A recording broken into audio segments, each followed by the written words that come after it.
kita.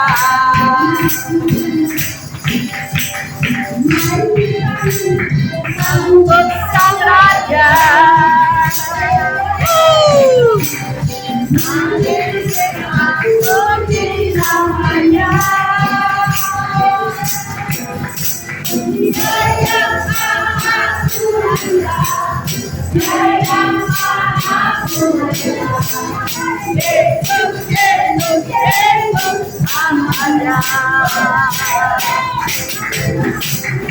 Mikir, aduh nanti sharing apa ya waktu retret. Terus saya udah nyiapin, tapi dari sejak tadi subuh, aduh kok kayaknya kurang pas gitu ya. Terus tadi waktu pagi-pagi kita ibadah itu seperti ada yang ngomong saya, maksudnya ya Tuhan atau Roh Kudus ya bilang, aku mau kamu sampaikan surat cintaku. Jadi hari ini saya mau sharing tentang kitab Kidung Agung ya. Sama-sama kita buka. Jadi kitab Kidung Agung ini kalau buat orang awam mungkin wah apa nih kayak kitab porno gitu ya kesannya. Padahal sebetulnya ini tuh kisah cinta seperti surat cinta dari Salomo kepada Sulamit, gadis Sulam, atau dari Tuhan kepada kita mempelainya. Ya, kita mau bahas poin-poin pentingnya. Jadi saya ceritakan dulu latar belakang si kitab Kidung Agung ini. Jadi Salomo kan sudah terkenal ya dulu, dia punya 1000 istri dan selir ya. Berarti kan cewek cantik mana yang nggak bisa didapetin sama Salomo, pasti bisa kan. Cuman ada satu perempuan yang bisa meluluhkan hatinya gitu. Sampai Salomo itu memberikan kayak kitab puitis gitu ya, mempersembahkan kitab puitis ini kepada si perempuan ini. Sulamit itu sebetulnya penunggu kebun anggur. Dia tuh bukan putri raja atau apa, bukan seseorang yang spesial lah ya. Tapi kenapa dia bisa menangkap hati Salomo gitu ya, itu yang mau kita pelajari. Terus juga Salomo dan Sulamit itu ibarat Tuhan dan kita gerejanya. Juga saya bacakan dulu ya dari Kidung Agung 1 ayat 5. Memang hitam aku tetapi cantik, hai putih-putih Yerusalem, seperti kemah orang Kedar, seperti tirai-tirai orang Salma. Janganlah kamu perhatikan bahwa aku hitam karena terik matahari membakar aku. Putra-putra ibuku marah kepadaku, aku dijadikan mereka penjaga kebun-kebun anggur. Kebun anggurku sendiri tak kujaga. Jadi di sini disebutkan kalau Sulamit itu secara fisik hitam gitu. Ya samalah seperti kita. Kita juga sebelum kita mengenal Yesus ya, pasti kita secara roh hitam atau kotor gitu ya oleh dosa gitu kan. Tapi pernah nggak terpikir oleh kita, kenapa sih Tuhan pilih kita gitu, di antara orang-orang lain gitu. Kita ini punya keistimewaan apa ya, kira-kira kok Tuhan pilih saya, nggak pilih orang lain gitu ya. Itu kan namanya anugerah, jangan kita sia-siakan. Terus poin pertama yang penting, kita sama-sama baca dari Kidung Agung 4 ayat 16.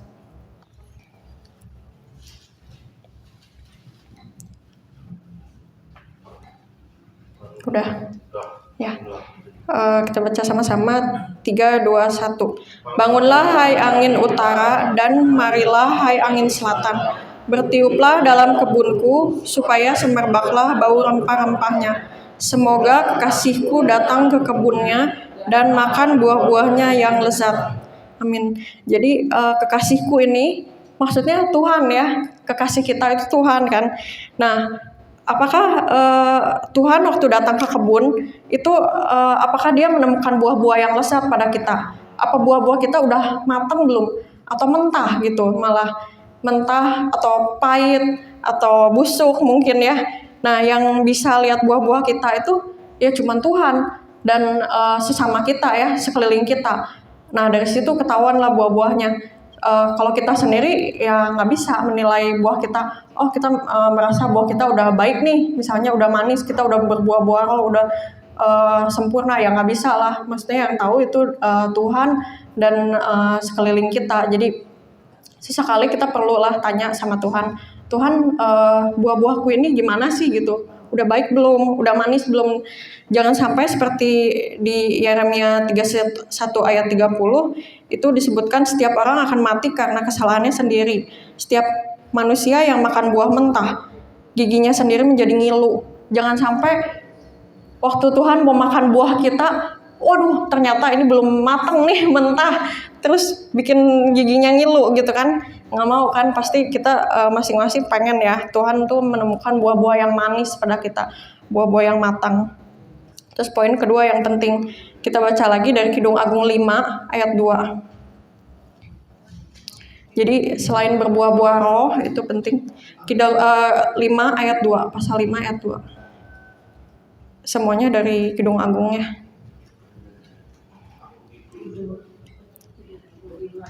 Ya, Kidung Agung 5 ayat 2. Di sini perikopnya kerinduan mempelai perempuan. Ya udah dapat ya. Kita baca sama-sama 3, 2, 1. Aku tidur tetapi hatiku bangun. Dengarlah kekasihku mengetuk. Bukalah pintu dinda manisku. Merpatiku idam-idamanku. Karena kepalaku penuh embun dan rambutku penuh tetesan embun malam. Nah, di sini kan disebutkan karena kepalaku penuh embun, tetesan embun malam. Mungkin hari-hari ini ya kita suka dibangunkan sama Tuhan malam atau subuh gitu ya.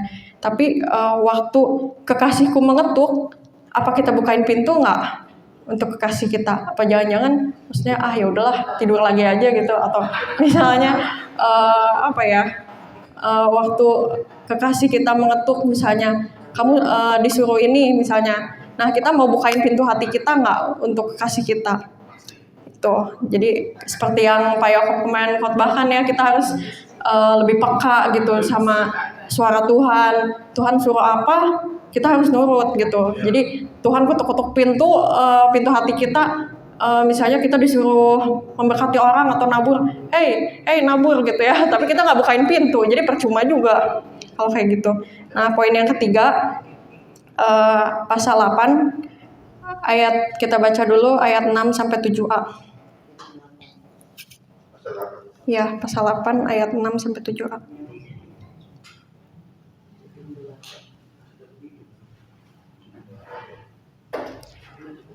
3, 2, 1. Taruhlah aku seperti meterai pada hatimu, seperti meterai pada lenganmu. Karena cinta kuat seperti maut, kegairahan gigi seperti dunia orang mati. Nyalanya adalah nyala api, seperti nyala api Tuhan. Air yang banyak tak dapat memadamkan cinta, sungai-sungai tak dapat menghanyutkannya. Udah, stop dulu. Jadi di sini tuh Tuhan minta kita taruh Tuhan seperti meteraikan pada hati kita masing-masing. Karena cinta kita itu harusnya kuat seperti maut, dan nyalanya cinta kita tuh harus seperti nyala api yang nggak pernah padam gitu. Yang seperti kalau api saking besarnya kan pasti air nggak bisa langsung memadamkan kan, butuh air yang lebih banyak. Tapi di sini di ayat 7 tuh, air yang banyak tak dapat memadamkan cinta, sungai-sungai tak dapat menghanyutkannya. Berarti wow, saking besarnya, saking menyala-nyala cinta kita. Nah, Tuhan tuh mau kita lebih menyala-nyala di akhir zaman ini. Jadi 2023 bukan cuman kita melulu fokus tentang nanti banyak bencana atau banyak krisis atau apa, tapi kenapa saya sampaikan firman ini, karena Tuhan tuh mau mengingatkan kepada kita, Tuhan tuh sayang loh sama kita gitu. Dia tuh mengasihi kita tanpa syarat. Kalau misalnya kita bersyukur gitu ya sama cintanya Tuhan, semua apa yang kita rasa kurang dari dunia tuh nggak bisa menandingi kasihnya Tuhan gitu. Kadang kita terlalu menaruh ekspektasi pada manusia lain, mungkin pada keluarga kita atau pasangan atau siapa gitu ya, atau teman-teman. Kok kamu kurang, sepertinya misalnya kayak kurang mengasihi aku gitu atau gimana gitu ya. Pasti kan ada tuntutan pada sesama yang kayak gitu. Kok kurang mengasihi kayaknya atau gimana. Tapi kalau misalnya kita berasa cinta dari Tuhan tuh udah cukup untuk kita. Kita nggak akan ada tuntutan itu untuk orang lain gitu. Pasti berasa cukup aja gitu. Ya udah cinta Tuhan cukup untuk kita dan kita nggak akan nuntut dari orang lain. Ya jadi Tuhan mau kita di 2023 ini nanti memiliki cinta yang tidak terpadamkan. Jangan cuman kemampuan untuk survival di tengah-tengah krisis, tapi kita juga harus fokus, maksudnya harus fokus lihat Tuhannya gitu. Jadi jangan fokus ke masalah atau krisis kayak yang Bu Maria bilang ya. Sering kita diingatkan, maksudnya jangan fokus ke masalah, tapi kita fokus ke Tuhannya. Bersyukur aja kita punya Tuhan yang baik, yang selalu mengasihi kita tanpa syarat. Kalau di dunia kan mana ada ya orang mengasihi tanpa syarat, kan nggak ada kan. Pasti aku mengasihi kamu karena sesuatu gitu ya. Karena kamu ini, karena kamu itu. Tapi kalau Tuhan tuh nggak, benar-benar kasihnya tuh tulus. Nah yang terakhir ini buat pesan Tuhan buat kita yang mau jadi mempelai Kristus. Kita baca di Kidung Agung 8 masih ayat 8. Apa sih syarat rapture atau pengangkatan? Nah ini jawabannya. Ya, perikopnya mempelai perempuan dan adiknya. Kita baca ya bareng-bareng. 3, 2, 1. Kami mempunyai seorang adik perempuan yang belum mempunyai buah dada. Apakah yang akan kami perbuat dengan adik perempuan kami pada hari ia dipinang? Nah, jadi pada saat rapture itu kan pengangkatan, itu kan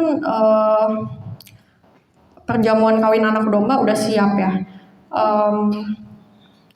Di sini kita pernah lihat nggak ada anak bayi atau balita yang nikah? Nggak pernah kan ya? Atau anak remaja, wah bisa-bisa ditangkap polisi ya pernikahan di bawah umur itu. Nah, sama halnya dengan ini.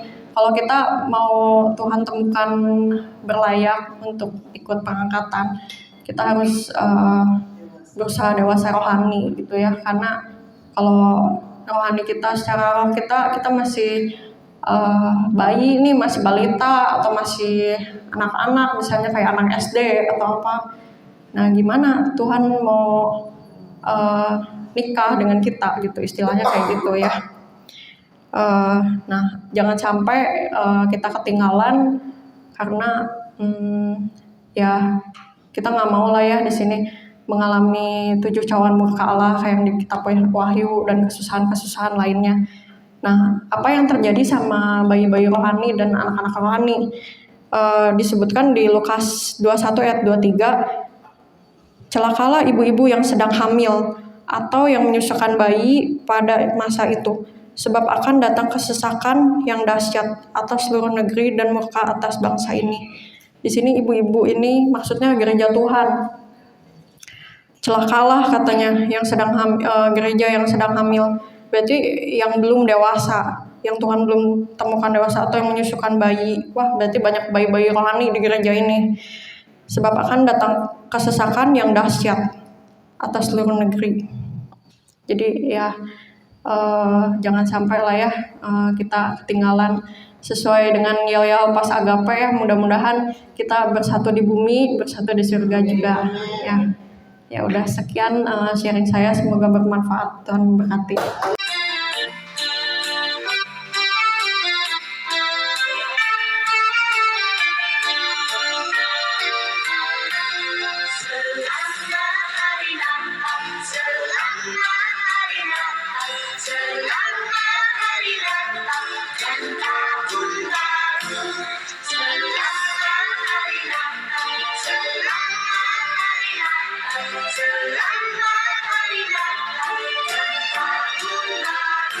Salam bagimu sekalian,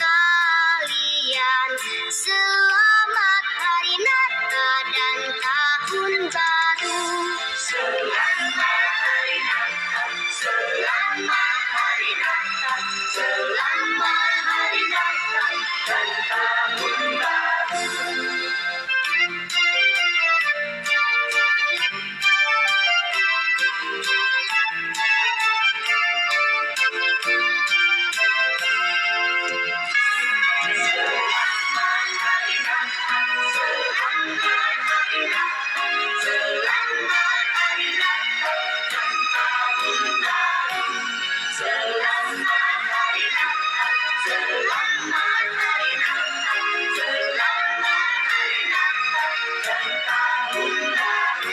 Salam bagimu sekalian,